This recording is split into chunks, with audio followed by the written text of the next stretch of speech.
Takulandirani ku AMTV Malawi kuchimake kwa nkhani zenizeni.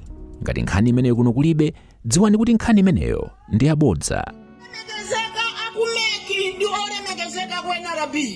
Mukuyiputayo ndi nkhondo dziko la Malawi.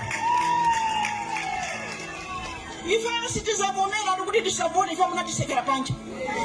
Ndipo zimene zikuchitisa chisoni ndiye kuti Eastern region, Southern region, Northern region zinthu zokha zimene akumana nazo anthu kolembesa. Kodi mmutu mwa ife Amalawi zikuyenda moza mtundu wanji. Zimene zikumvesa chisoni zimene sindimaziwa ndizakuti ndi inunso pano pa Central region mukumwenda so wakawaka ife timaisa inu ndi amene mukudiya mtukula pa komoto.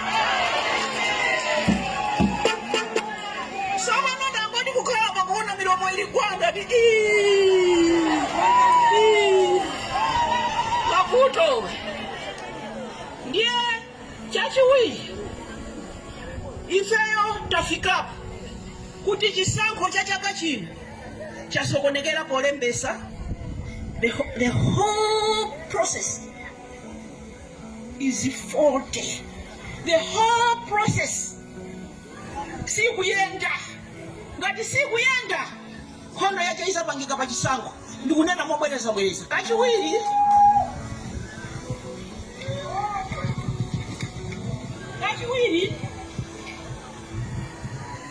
Ndimafuna ndinene kuti kumene ena ali ndi mwayi kuti akukalembesa monga ngati kumachinga amalembesa last week ija 1 hour munthu mmodzi ali meneni, half an hour munthu mmodzi ali meneni.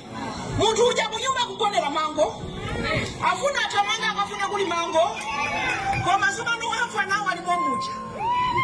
Tambulanga la chiwiri ndilonena kuti ena afa amene tinavota kuyambira 1994 tikangavota tuza kuti zikazo kunalimbe. Ndiye Osayiwala kupanga subscribe ku channel ya AMTV Malawi.